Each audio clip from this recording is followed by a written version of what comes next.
Assalamu alaykum qarindoshlar, yaxshi turdinglarmi? Hozir qarindoshlar orasida shu Facebook, WhatsApp o'xshash ommaviy aloqa vositalaridan foydalanib o'zlarining fikrlarini bayon qilish juda mo'l bo'lib qoldi. Chunki bizga bundan boshqa yo'lim yo'qdek. Burun bir o'rtaq munozir maydoni bo'lgan, ya'ni Uyg'ur Amerika organininki munozir maydoni dunyoning har qaysi joylarida Uyg'urlar kirib o'zlarining fikrlarini bayon qiladigan bir munozir maydoni edi. Ya'ni erkin munozir qiladigan bir maydon edi. Hozir bu maydon hali yillar bo'lib qoldi ve yalnız 3-4 yil bo'lganda yo'q chiqdi. Mustabidlarning bir taraflama ko'z qarashini bayon qiladigan bir monopol maydoniga aylandi. Shuning uchun qarindoshlarning ko'pinchisi hozir shu Facebook, WhatsApp degandek, YouTube degandek ommaviy aloqa vositalariga yuzlandi. Ben şu vəcidən Facebook'ta özümün azraq oylanğanlarımni bayan qılğım geldi. Bugün mən asasen bu hafta içiliş aldıda turgan atanmış fevqulodda qurultay haqqida özümün oylanğanlarımni bayan qılmaqçı. Çünkü ular gerçi her daim ağızda biz bütün Uyg'urlarga vakillik qilamiz. Dünya Uyg'ur qurultayı, bütün Uyg'urlarning bir tashkiloti. Bu yerda har bir Uyg'urning gap qilish, fikr bayon qilish erkinligi bor, qatnashish, bilet tashlash, tayinlash, taraq-turuq degandek huquqlari bor deb quruq sapsat satqini bilan bu qatimqi atalmış favqulodda qurultayga qatnashadigan vakillarni ma'lum bir shaxs bir qo'lliq tanlab chiqdi va chaqiriqnoma avatdi. Nəhayət külkilik yeri mən vətəndə vaxtımda daim anlab turadigan Xitayninki qurultayları ya partiya qurultayı olsun, xalq vakilləri qurultayı olsun, bir açılışdan burun qoyulgan talablarni motor qo'ydi-da bular. Ya'ni qurultayga qatnashadiganlar qurultayga qarshi gap so'z qilmagan bo'lishi kerak. Qurultayning rahbarlariga til tekkizmagan bo'lishi kerak deganga o'xshash nurg'un shartlarni qo'ydi. Men aynan o'zimni hozir vatanda vaqtimda Xitoy mustabidlariniki qattiq kontrol ostida yashayotgan şu halatimga qaytgandek his qilaman. Chunki bu atalmış favqulodda qurultayning ichilish sababiga qarasak, bunga yaxshi javob topa olmaymiz. Asli mening nazarimda bu qurultay atalmış favqulodda qurultay ichilishi hech bir zarur bo'lmagan, hech bir ahamiyati bo'lmagan bir atalmış qurultay edi. Ama nurg'un talash tortish jangi jidallardan keyin bu oxiri shu qurultayni tashabbus qilgan ba'zi shaxslarniki orzusi bo'yicha Germaniyada, ya'ni Myunxenda ochilgan bo'ldi. Endi bu ozda vaqt qoldi, bir necha kunning vaqti qoldi. Balkim vakillar kelib bo'lgan bo'lishi mumkin. Ben bayı degandek bu qurultayga qatnashishim mumkin emas. Çünkü eliqe vakil saylagan, tanlagan, qatnashadigan vakillarni tanlagan shaxsning meni tanlashi mumkin emas. Hem mening qatnashish bir orzuyum yo'q. Çünkü bunda ma'lumotchilik teraydigan, bölgünchilik teraydigan bir jig'anga berib bir o'ylagan nishonga maqsadga yetishim mumkin emas. Shuning uchun mening qatnashish orzuyim yo'q. Ama nemishqa bugun bu yerda bu qurultay, atalmış qurultay haqida so'zlarim kelib qoldi deganda uzun bo'lgan men bu ishlarga bek diqqat ketmaydim, aralashmay qolayotgan, ammo jiroqdan kuzatib qolayotgan biri. Ama men vatan millatning ishlari jihatda o'zimning qo'limdan kelishicha, ya'ni atrofimdagilarga Uyg'urlarning dardini izchil anlatib kelayotgan birisi. Shuningga men vijdonimga yuz kela olmayman, javob bera oladigan birisi. Buningga bu qurultay yoki boshqa tashkilotlarga nimishqa pek yaqinlab ketmadim deganda bu sababni aytib ko'p. Asosli sabab shu qurultay yoki shu nomdagi tashkilotlarga yetakchilik qilgan odamlardagi sapa, ulardagi niyat durust bo'lmasligi, sapaning tuvanligi, tutgan yo'lining to'g'ri bo'lmasligi, degandek sabablar tufayli men garchi mushundoq ishlarga qatnashib vatan millat uchun ozroq qo'limdan kelishicha tuhfa qo'shish maqsadida aziz vatandan ayrilgan bo'lsammi, ammo vatanga chiqib bir mezgil bu tashkilotlarga aralashgandan keyin bu tashkilotlar va yetakchilik qilgan odamlarning sapasining naqadar tuvanligi, ishki ziddiyatning naqadar kuchlikligi ham qilayotgan ishlarning natijalik emasligini ko'rgandan keyin o'zimni totgan. Endi hozir nemishqa bu vaqtda so'zligim kelib qoldi deganda, bu atalmish favqulodda qurultay uzundan hammadan deb kelayotgan Uyg'urlarga vakillik qiladi deydigan shu dunyo Uyg'ur qurultayi degan tashkilotniki vayron bo'lishiga, zavolliqqa yuzlanishiga sabab bo'lib qolyotidi. Shu sababdan sal vijdonim qaynab qoldi, ozroq so'zligim kelib qoldi. Nemishqa bundoq desanglar, shu bir necha oy ichida o'tib ketgan bir yil ichida desak ham bo'ladi.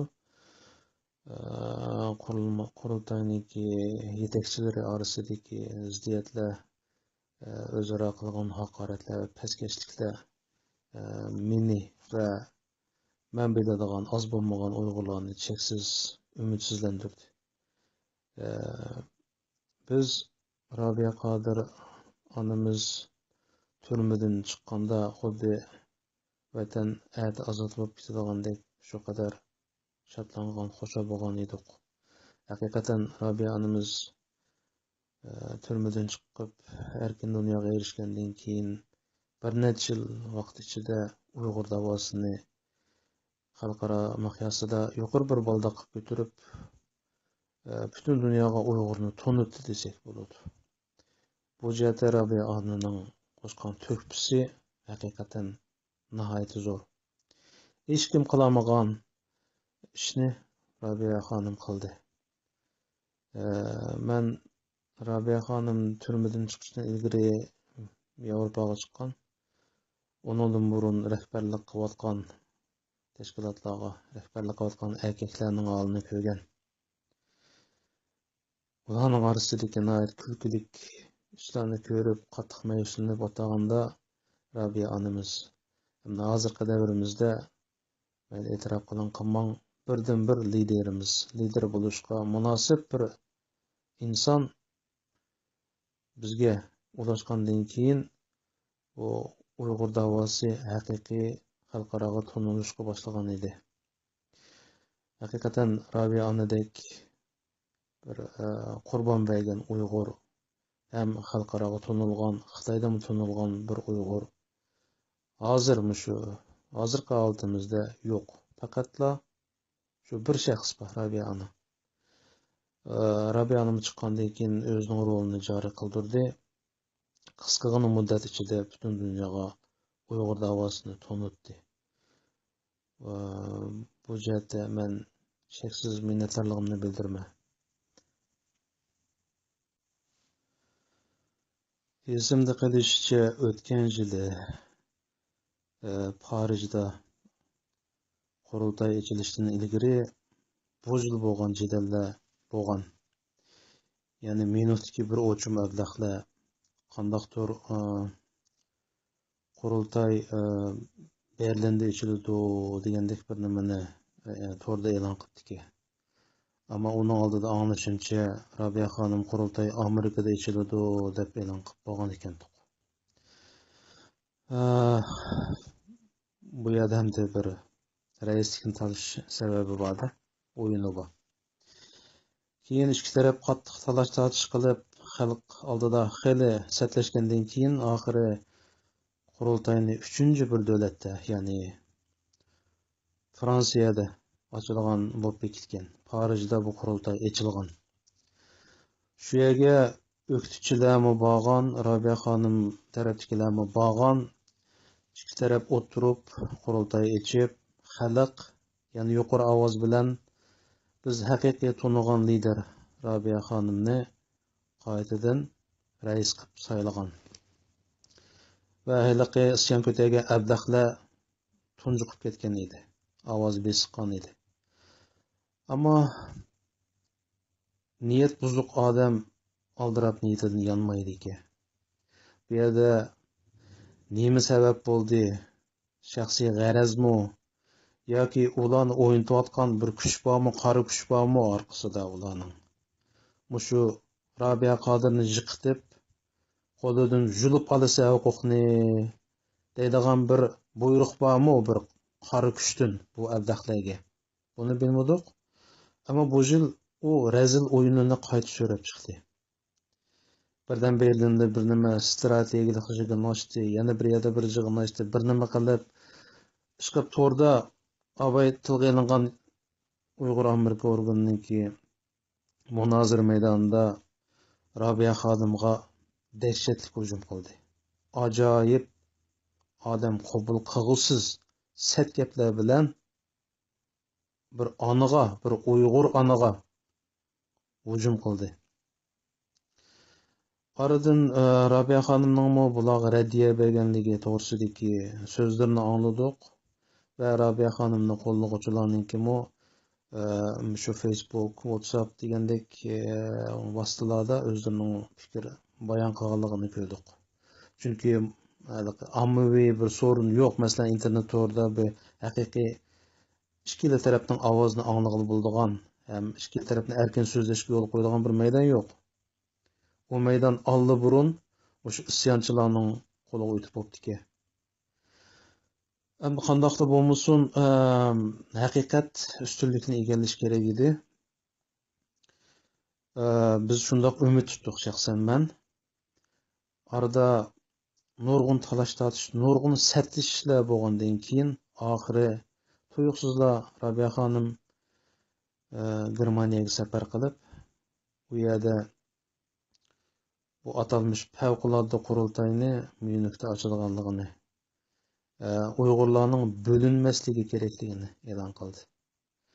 Bu yerda nazariya jihatdan so'zlasak, bu xuddi bir to'g'ri ish bo'layotgandek. Ammo biz o'z ishimizga ishni bilamiz. Bu orasidagi necha oylik jangi jidaldan keyin bu ikki tarafning yana bir yerga kelib ish qila olishining mumkin emasligini biz tonib yetgan ham buningdan ishga bo'lingidek. Isyonchilar o'z oldiga ish qilgidek, Robiya xonim o'zini qo'llayotgan ko'p sondagi Uyg'urlarga vakillik qilib, yana o'z oldiga ish qilgidek degandek bir orzuda o'tgan tuyuqsizlar Robiya xonim ajoyib bir g'ayriy sabablar tufayli halqa munofiqlarga, isyonkorlarga bo'yin egdi. Ularning orzusi bo'yicha Myunxda atalmış favqulodda qurultayni ochmoqchi bo'ldi. Undan keyinlar Robiya xonimni qo'llayotgan ko'p sondagi Uyg'urlarningki bu ishga bo'lgan noroziligini angladik, ko'rdik. Ammo bu noroziliklarga bir yaxshi inkos kelmadi Robiya xonimdan. Men gumon qilamanki, oraliqda bir alayli sabab bor. Bo'lmasa bunday ahvol yuz bermaydi. Biz hozir qiyos qilib yurmaylik bu ishni, nima sababdan mushta bo'lib qoldi. Endi hozirgi reallik shuki, bu atalmış favqulodda qurultay u yerda ochilmoqchi, ham u yerda nima ish qildiganligini jakolab bo'ldi bular. Yani Rabia xodimni atalmış oliy rahbar, xuddi biz doim deydigan faxriy rais degandek bir qalpoqni kiygizib o'tag'izib qo'yib, amaliy huquqni hozir sakrab chiqqan maydonga isyonkor shaxsga topshirmoqchi. Endi agar mushu sakrab chiqqan shaxs huquqni tatib olmoqchi bo'lgan shaxs haqiqatan o'ziga baho bergandek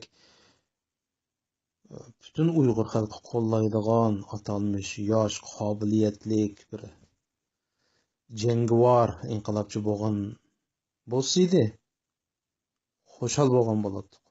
Nəhayət afsus. Onun qiliqlari, onun ish harakatlari, onun tarixi, onun faqatla o'z manfaatiga cho'g'tatadigan yerim potluk suv ekanligini, ya'ni sapa jihatda nurg'un kamchiliklari borligi, nurg'un yetersizlikleri borligini o'zlari oshkorlagan bir shaxs ekanligini to'liq tunib yetdik. Masalan, shaxsan men Yevropaga chiqqanda 20 yil bo'lib qolibdi. Mushu jarayonda his qildim. Bu mening shaxsiy ko'z qarashim emas. Atrofimda nurg'un odamlarning shunday ko'z qarash ekanligini ko'rdim, angladim, his qilyapman. Hozirmi deyilyotdi bu gaplar. Mushtaq holatda bu ablahning sakrab chiqib nurg'un rezil o'yinlarni o'ynab, hatto vahima qo'llanish orqali Rabia Qodir xonimdan bu huquqni tortib olishi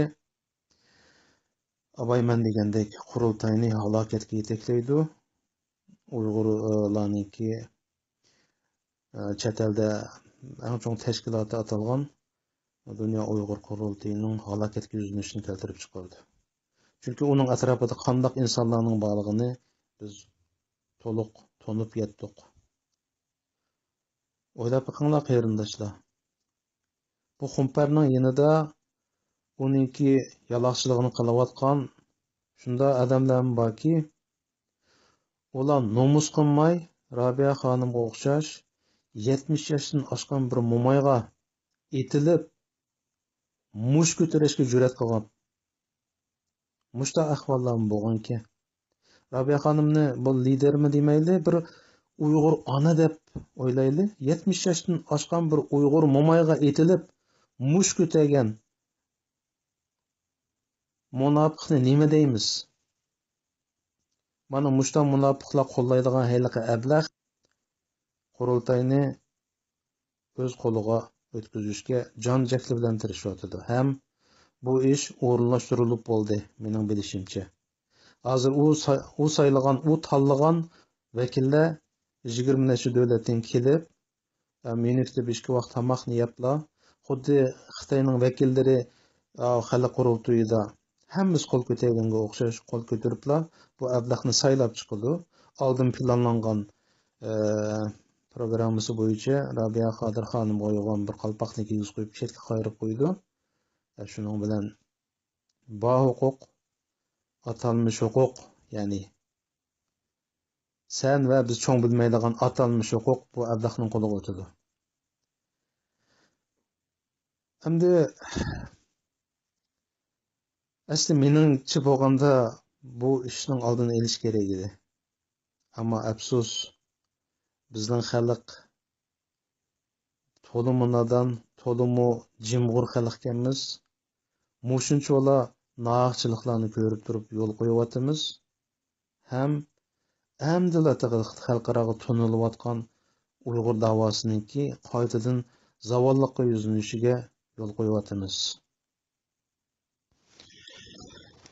Biz mushu abgalarniki o'zlarining gapi bo'yicha qurultayga qatnashuvchilarniki salohiyatiga shart qo'yib boqayli. Masalan, ularning oldi bilan qo'ygan sharti qurultayga qatnashuvchilar qurultayga va qurultayning liderlariga haqorat qilmagan bo'lishi shart deganni o'tirib qo'yibdi.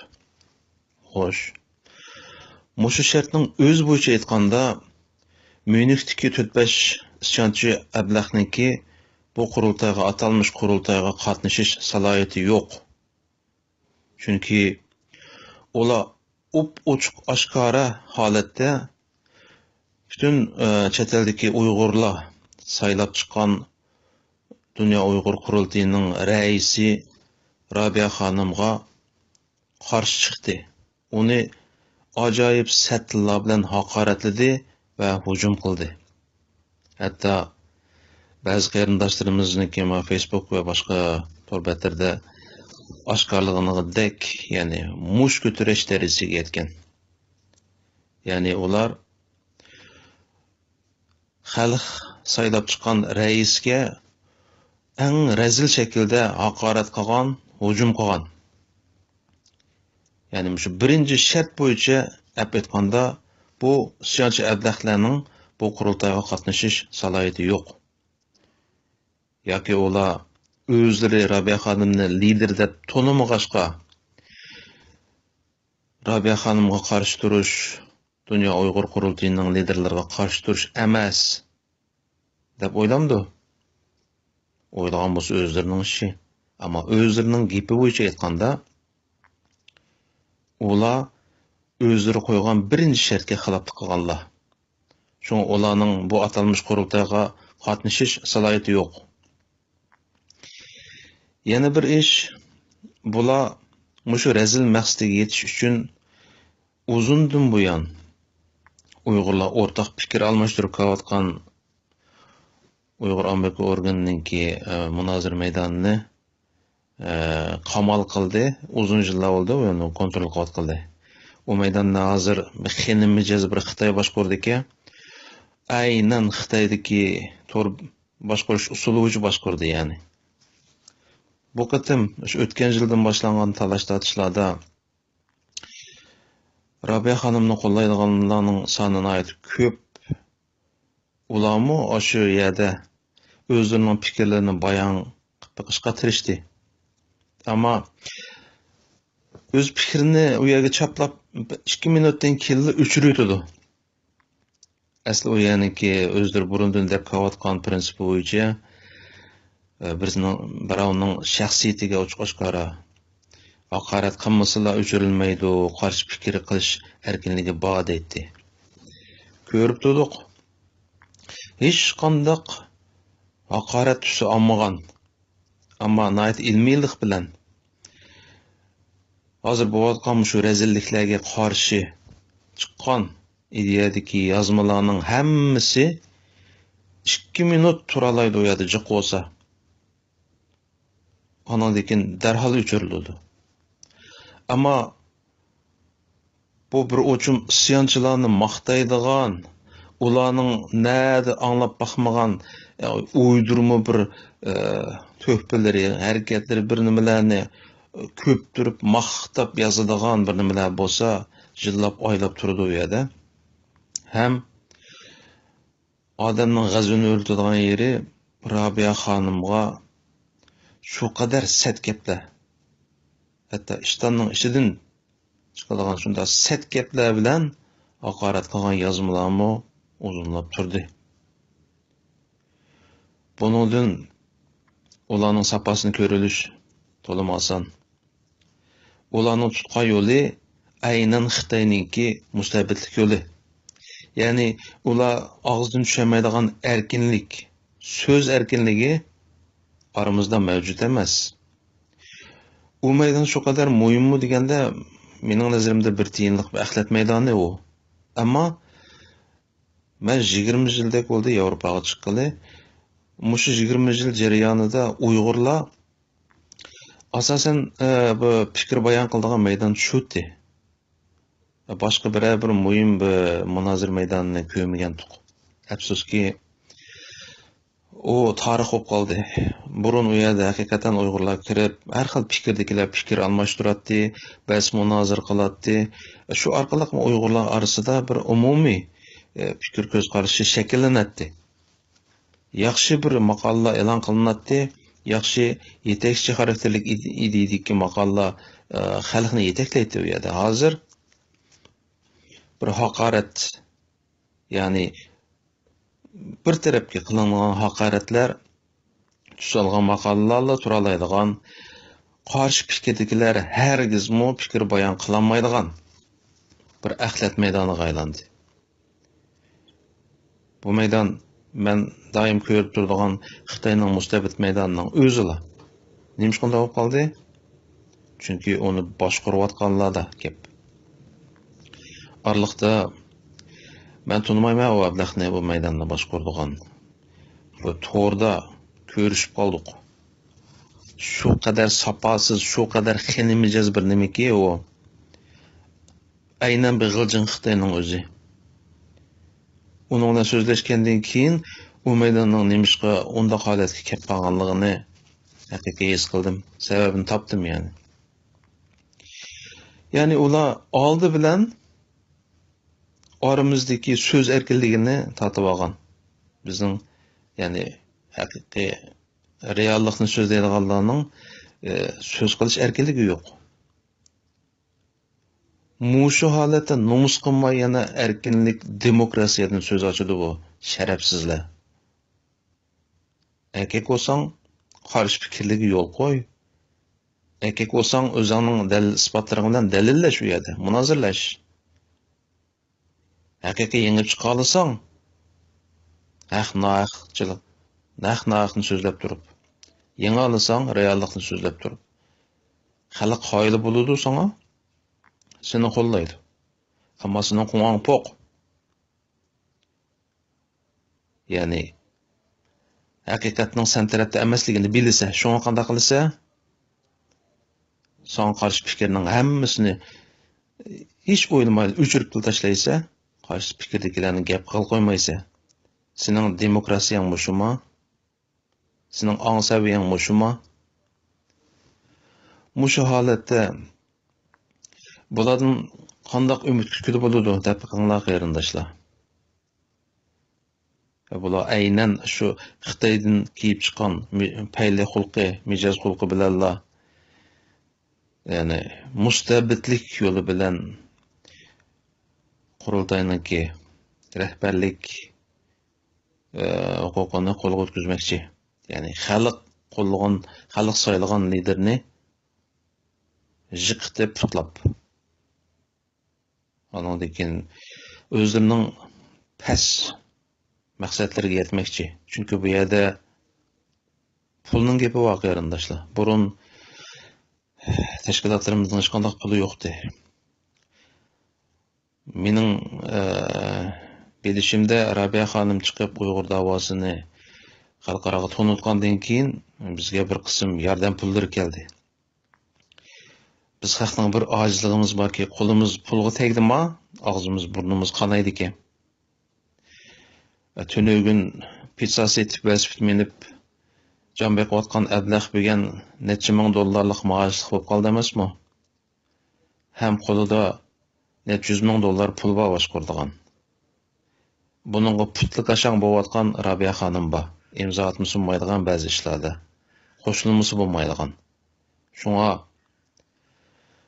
mushu ko'zga qadalgan mixni julib tashlasa, u haqiqiy erkin mustabidchi bo'ladi. O'zininki xolig'ini bo'yicha moliyani ondan keyin ma'vorimizdagi abaydiligindek so'zlashish vositalari, munozir maydonlarini hammani to'liq kontrol qiladi. Ularning maqsadi shu, hozir bo'layotgan jangi jidallarning sababimi mushu. Biz Uyg'urlar tarixdan buyon bo'ri otilib kelgan qahramon, jasur bir millatdik. Hozir bo'lsak bu yuvosh qo'zg'a aylandik. Har qanday paskashliklarga, xiyonatga, dushmanlikka kulib turib yo'l qo'yilgan holatga kelib qoldik. Mushu to'rlardan ko'rib turmiz. İstanbul'da, Türkiye'de şu kadar ochiq oshkora munofiqlik qilayotgan Uyg'urlarning rasmlaridan tortib, shu qilayotgan qiliqlargacha hammasining fotograflari bilan chiqyotidi. Burunqi Uyg'urlar bo'lgan bo'lsa, shu munofiqlardan bir ishkini ujuqtirib o'tib, qolgan munofiqlik ideyalarga qattiq zarba beradi. Shuning bilan bu munofiqlik avj olmaydi aramizda oldini olg'ili bo'ladi. Hozir shundoq bir bechora holatga tushib qoldikki, Xitoy vatanda butun Uyg'urga Xitoyning kiyimini kiygizib, Xitoy qilib bordi. Bir ses chiqmadi, ovoz chiqmadi bizdan. Yig'lab o'tirmiz. Onda qipti, monda qipti, tova xudoyim deb yoqimizni tishlab o'tirgan holatga kelib qoldik. Bir erkak chiqmadi. Jo'zni mushtlab bu anangni deb bir zarba bera oladigan mushtlab ishlarga erkak qolmadi.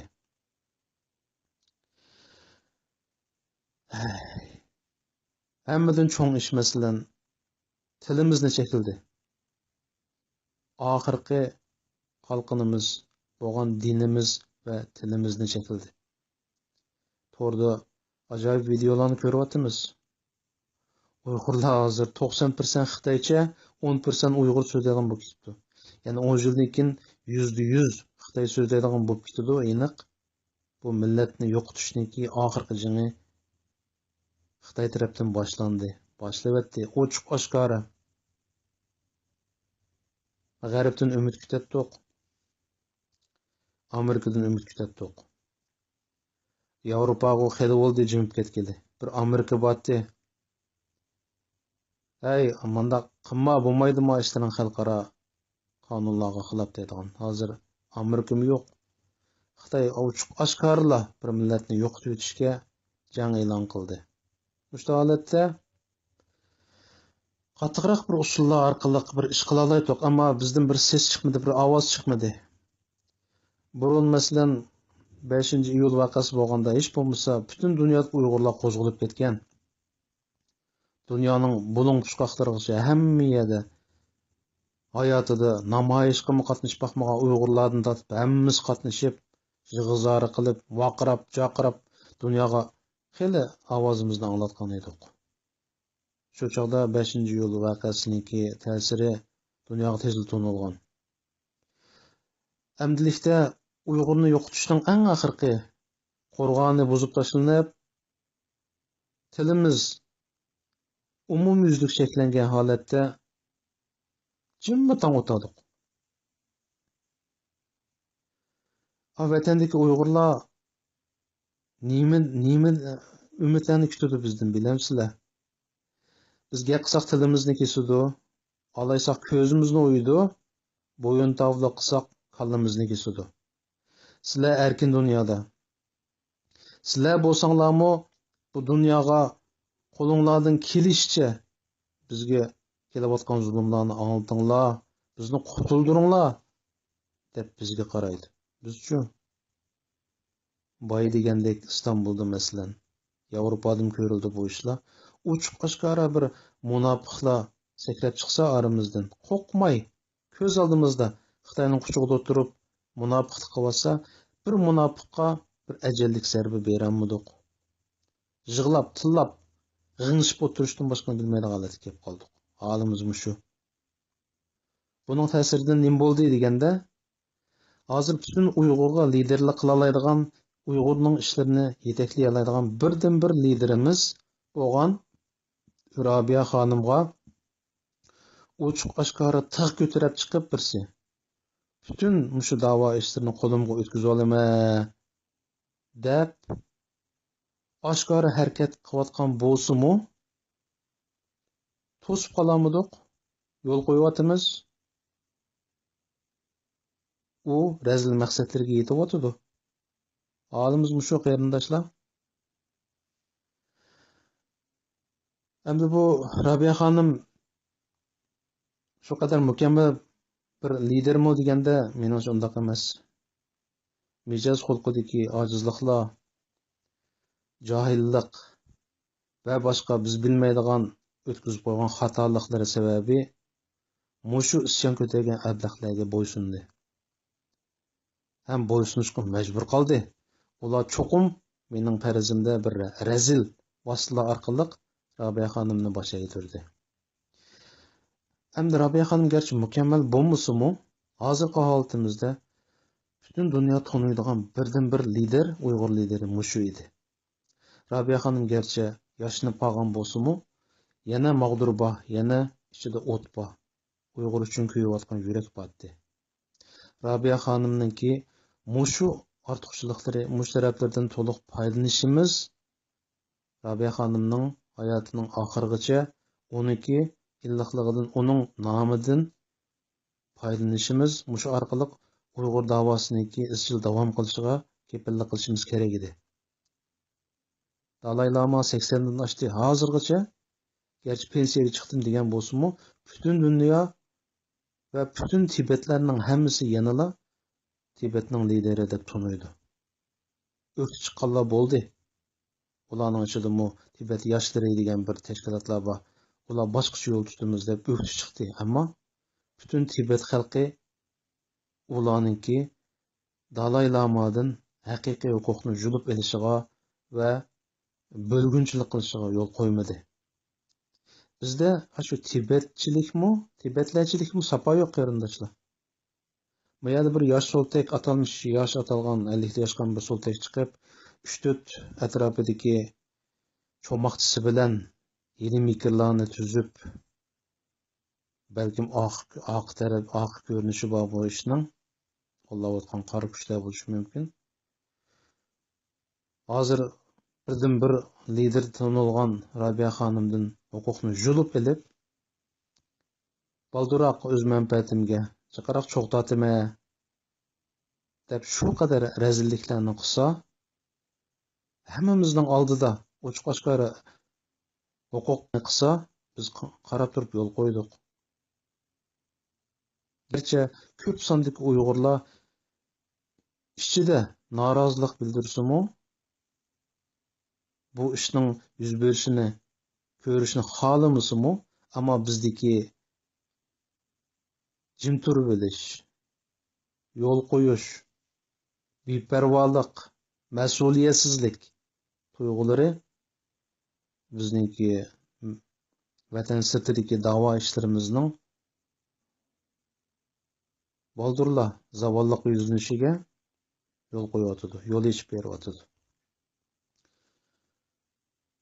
Gaplarim to'g'ri bo'lishi notayin qarindoshlar, ammo o'zinglar o'ng qo'linglar bilan yuraginglarni tutib turib o'ylab boqinglar.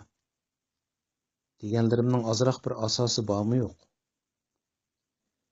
Biz hozirgi holatimizda yana 5 yil bo'lsa 5 yil, 10 yil bo'lsa 10 yil Rabia xonimdan va uning nomidan, uning yetakchiligidan, yetakchilik qobiliyatidan foydalanishimiz kerak edi. Oldirab bu bizga berilgan, bizga avatilgan liderni tutlab yiqitmasligimiz kerak edi. Ammo bu ishlar bo'lish oldida turdi. Şoň bugun men qarindoshlarga o'zimning o'ylaganlarimni degim kelib qoldi. Gaplarimning ko'p qismi ya to'g'ri ya xatodir. Ammo men jim o'tirishni xohlamadim. Ko'nglimdagini deyishni to'g'ri topdim. Oxirda gapimni qisqa qilib tugatmoqchiman. Agar sen mushu qurultoyga ketayotgan, qatnashish uchun ketayotgan vakil bo'lsang, boya men degandek o'ng qo'lingni yuragingga qo'yib turib, o'zingga savol qo'yib boq. Sen bir Uyg'urmi? Undan keyin so'raydiganing o'zingga, sen haqiqatan bir Uyg'urga vakillik qiladigan vakilmi? Agar vakil bo'lsang, mush oldimizda bo'lib o'tgan ishlarni o'zingning fikr bo'yicha hech qanday bir taraf tutmay turib analiz qilib boq. Vijdoningga javob berib boq. Sen nima qilib ketyapsan qurultoyga, atalmish qurultoyga? Bu yerga boyaman deganda qo'l ko'tarib o'sha munofiqlarning orzusini amalga oshirishiga yordam berish uchun ketyapsan yoki haqiqiy bir millat vakili degan va nomingga tushdiq millat uchun ozroq bo'lsin bir ish qilay degan maqsadga ketyapmiz. Agar shundoq bo'lsa, agar millat uchun ish qilay deb ketayotgan bo'lsang, baya kallangda o'tkazgan analizniki javobi bo'yicha vijdoningga to'g'ri javob bera olgan bo'lsang, yig'inga qatnashish jarayonida lilla gap qil, haqiqatni so'zla.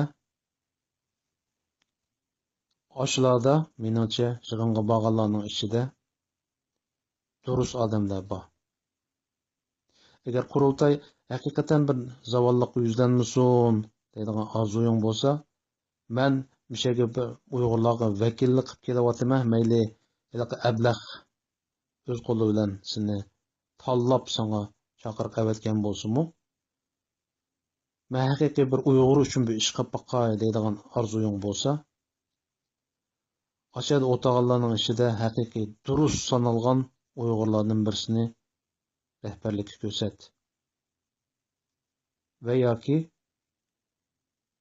agar men boya o'ylagandek, boya degandek Robiya xonimningki qolgan kuchidan yana bir foydalanayli. 5-10 yil bo'lsa-mu Uyg'ur davosini Robiya xonimning yetakchiligida yana hozirqidanmi yaxshiroq bir tonutish uchun haqiqiy amaliy ish qilayli deydigan ishing bo'lsa, razil niyatda o'tag'anlarningki niyatini amalga oshirishiga yo'l qo'yma. Lilla gap qil. Jining chiqsa-mu lilla gap qil. Va boshqa anglasam aslim shu qurultay tarkibida o'rin liderlik ishlariga aralashayotgan va kuch chiqarayotgan bir qism erkaklar, vakillar bu razilliklarni ko'rgandan keyin, bu yig'inning ahamiyatini to'liq tushunib yetgandan keyin qatnashmaydigan niyatga kelgan o'xshaydi. Bu yig'inga qatnashmaydiganlar yana mutlaq ko'p sonda. Shu qatnashmayotgan qarindoshlarmi diqqatimizni beraylik shu yig'inga. Agar haqiqatan bu razil niyatlilar yengib chiqsa, qurultayni qo'liga o'tkazib olsa, biz nima ish qila olamiz? Bu haqda o'ylanib boqaylik. Robiya xonim shundoq bir qafasning ichiga kirib qoldi. Uningda o'zi biladigan sabablar bor. Shu qafasdan qutuldirib chiqib, ayrim bir ish qilamdiq yoki ash qurultayga qatnashib turib, munofiqlarningki o'yinini buzamdiq. Bu haqda hammamiz ko'ngil bo'lsak bu ishga, diqqatimizni bersak, hech bo'lmasa vijdonimiz azoblanmaydi. Ozroq bo'lsa-mu bu to'g'ri ish qila oldim-ku deb ko'nglimiz xush bo'ldi deb o'ylayman. Shunga barliq qarindoshlarimga deydiganim, mening yuqorida degan taqtuqi gaplarimni ozroq bir analiz qilib beqinglar. To'g'ri tarafini to'g'ri qabul qilasizlar. Xato gaplarim bo'lsa, tanqidiy fikr berasizlar. Men faqat boya degandek ichimga sig'mag'ach bu ish. Hayotimda tunji qatim Facebookda gap qilyapman qarindoshlarimga. Men bu jihata gap qiladigan birisi, ammo to'g'ri gaplarim bor. İnşallah shu deganlarimningki ko'pchilikning ozroq bir o'ylanib beqishiga foydasi bo'lib qolsa, men bu orzumni yetgan bo'laman. Hammalarning vaqtini qo'ydim. Kechirsizlar. Ko'pchilikka rahmat. Assalomu alaykum qarindoshlar. Yaxshi turdinglarmi? Hozir qarindoshlar orasida shu Facebook, WhatsApp o'xshash ommaviy aloqa vositalaridan foydalanib o'zlarining fikrlarini bayon qilish mo'l qoldi. Chunki bizga bundan boshqa yo'limiz yo'qdek. Burun bir o'rtaq munozir maydoni bo'lgan, ya'ni Uyg'ur Amerika organininki munozir maydoni dunyoning har qaysi yerlarida Uyg'urlar kirib o'zlarining fikrlarini bayon qiladigan bir munozara maydoni edi. Ya'ni erkin munozara qiladigan bir maydon edi. Hozir bu maydon hali yillar bo'lib qoldi ve en az 3-4 yil bo'lganda yo'qqa chiqdi. Mustabidlarning bir taraflama ko'z qarashini bayon qiladigan bir monopol maydoniga aylandi. Shuning uchun qarindoshlarning ko'pinchisi hozir shu Facebook, WhatsApp degandek, YouTube degandek ommaviy aloqa vositalariga yuzlandi. Men shu vajidan Facebook'ta o'zimning azroq o'ylaganlarimni bayon qilgim keldi. Bugun men asosan bu hafta ochilish oldida turgan atalmış favqulodda qurultay haqida o'zimning o'ylaganlarimni bayon qilmoqchi. Chunki ular gerçi her daim ağızda biz bütün Uyg'urlarga vakil